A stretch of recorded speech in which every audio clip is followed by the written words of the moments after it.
Morning,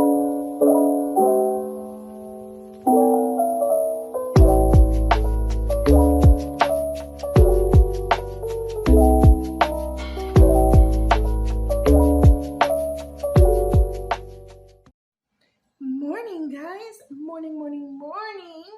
How are you guys this morning? Happy Wednesday morning.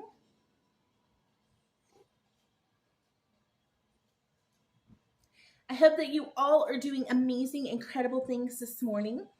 I am doing really well. We are trying out a few different locations for videos, just because, as you know, I have house guests right now. And so in having those house guests, my office is right in through there. And normally I would film in there, but I've got people sleeping in there right now. So we're going to try out a couple of different locations for the videos, which is totally cool. As long as, you know, the sound is okay and everything. But what are we talking about this morning?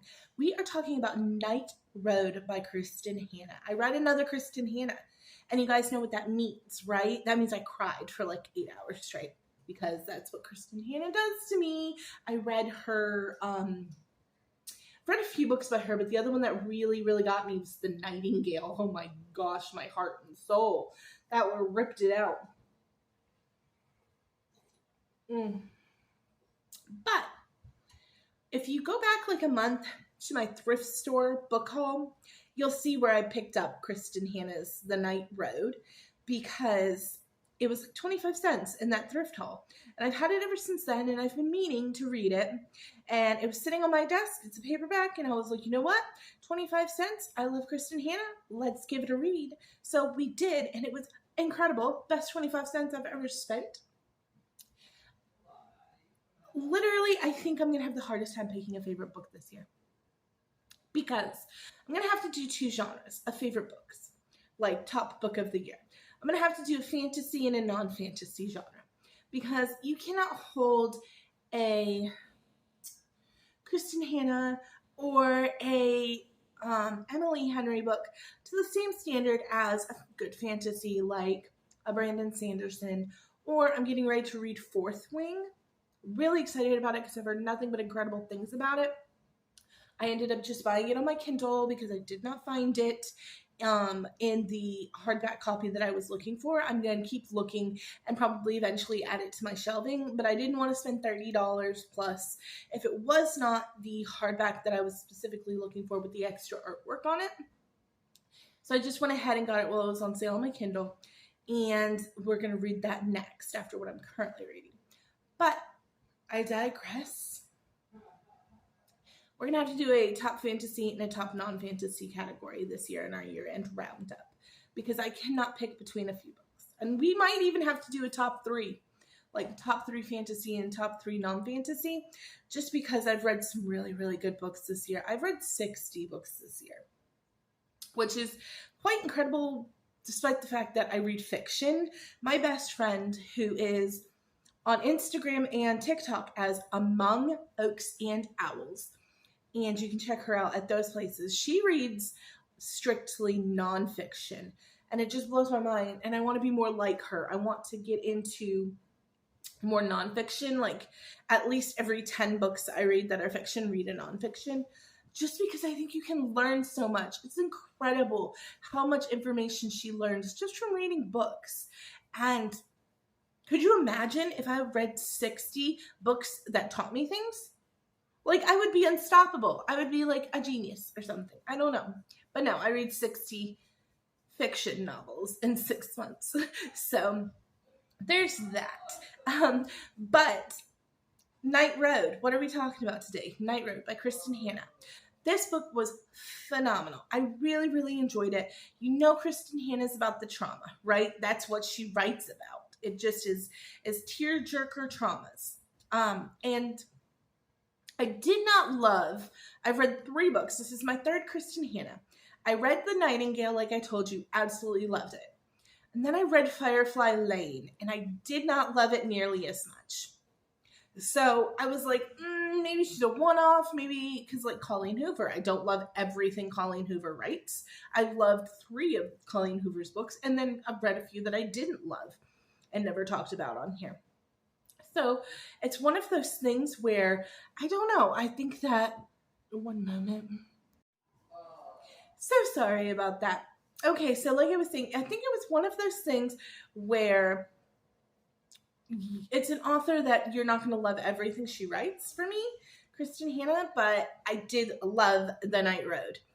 It is about mostly a mom and then 3 best friends. You've got kind of 2 versions of this same story on The Night Road. So Jude is the mother, and she is a teen mom when we meet her.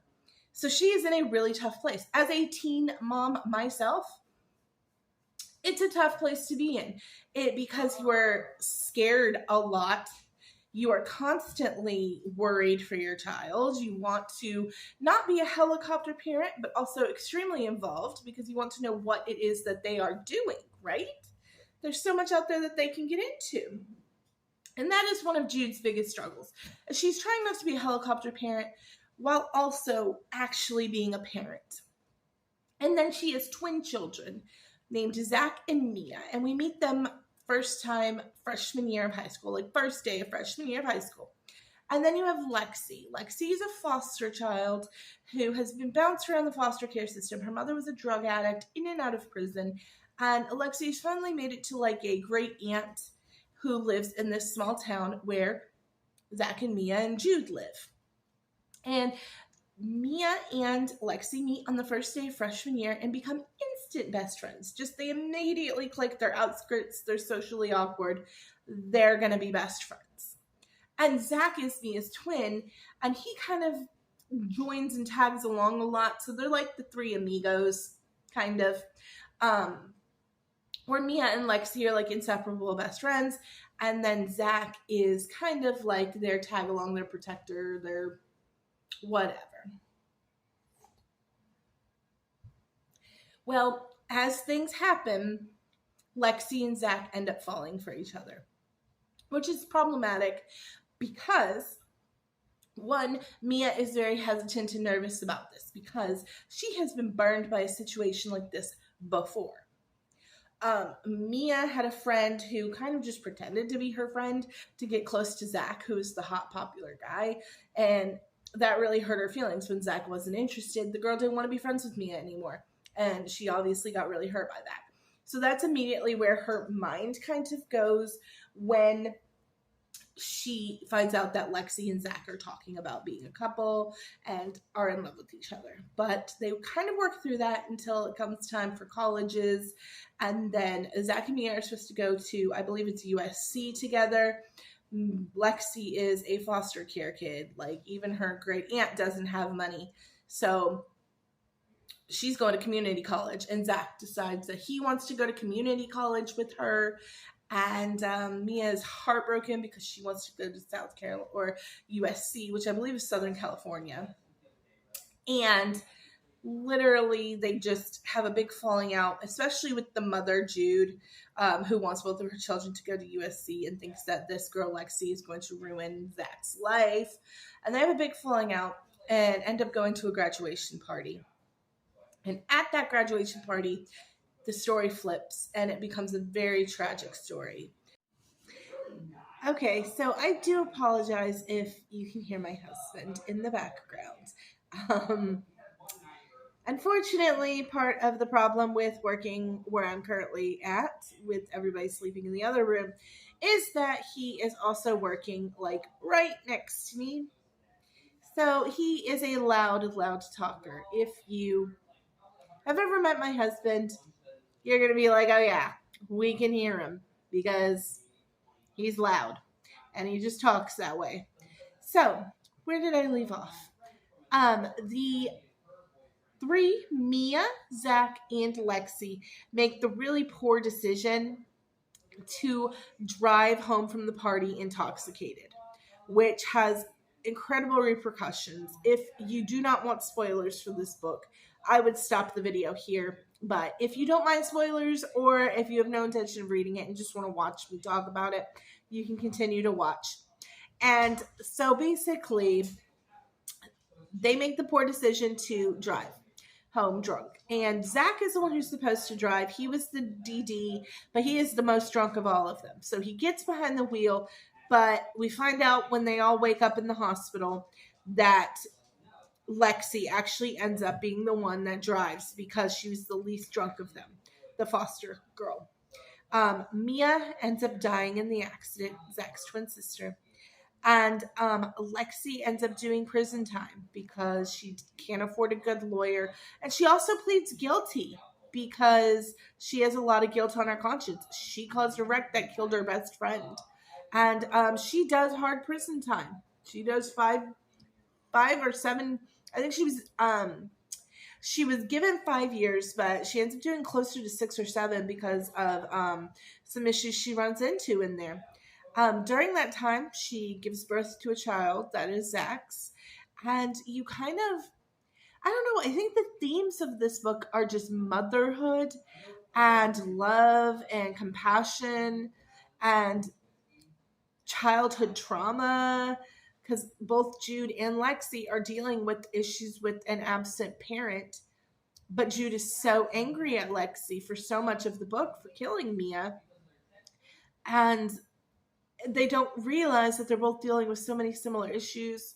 It's just a really, really, really great book about relationships and motherhood and choices that we make that we can't take back, but also forgiveness. Forgiving ourselves as well as forgiving other people who have wronged us.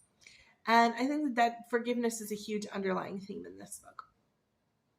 But I just really, really thoroughly enjoyed this book. I mean, it is going to be one of my top reads of the year. I know it.